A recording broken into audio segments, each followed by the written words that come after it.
C'est une collection qui réclame de la place. Dans cet entrepôt, des camions d'un autre âge. André Bonifay aime venir les regarder, les caresser, sentir vibrer les chevaux sous le capot. Voilà, et celui qui me tient le plus à cœur, le Willem 1932. C'est un 4 cylindres, 125 chevaux, une pièce unique, une pièce rare qu'on a réussi à conserver. C'était la cabine des courants d'air. L'avantage, c'est qu'il n'y avait pas besoin de clim. Des camions, pour la plupart repeints en rouge aux couleurs de l'enseigne, une entreprise familiale héritée de son père. Mon chouchou, c'est mon chouchou, c'est le Willem 1953. Bien, mon père achète ça en 1953, c'est quelque chose de fabuleux, quoi. C'est une pièce unique, vous voyez la carrosserie, toute forme arrondie, aucun angle. C'est une révolution dans la carrosserie. Ces camions, il les collectionne aussi en miniature. Et on retrouve la passion là, du Willem, le Dinky Toy qui a toujours existé. Traverser la France avec un Willem, papa il faisait Paris, il mettait 36 heures. Aujourd'hui, en 12 heures, vous allez à Paris.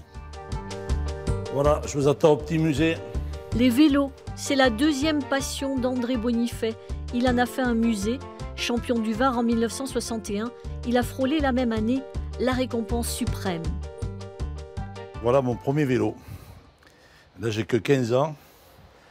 Et avec ce vélo, je suis allé faire un championnat de France à Notre-Dame de Gravenchon, à côté du Havre. Ça a bien fonctionné. Et puis, à 4 km de l'arrivée, j'ai crevé la roue avant. Et obligé d'arrêter. Plus loin, une antiquité, un vélo de 1908. Il appartenait au grand-père de son épouse. Il a fait le Tour de France. Imaginez faire 5000 km Tour de France, avec les routes qu'ils avaient à l'époque. Mais écoutez, chapeau, quel courage ils avaient. Hein. Mais la pièce maîtresse de sa collection, c'est le vélo de l'Italien Fausto Coppi, une légende dans les années 50. 999, c'est les grands champions. Et c'est le 169, c'est celui de Fausto Coppi. Le prestigieux Coppi démarre et rejoint Le Guilly. Avec une facilité déconcertante, le Campionissimo franchit seul le sommet du Galibier. Et j'ai eu déjà 2 offres très importantes pour me racheter ce vélo, mais je ne pourrai jamais le vendre.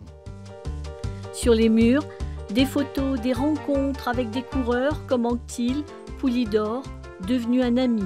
Ça, c'est 64, c'est peut-être la plus belle photo qui existe. Ah, parce que ça a été 2 Français qui se sont battus, qui se détestaient à cette époque-là et qui sont devenus les meilleurs copains du monde. À 73 ans, André Bonifay est loin d'avoir raccroché. Il a encore des vélos plein la tête, des centaines de cycles à retaper et à tester, histoire de ne pas perdre la forme.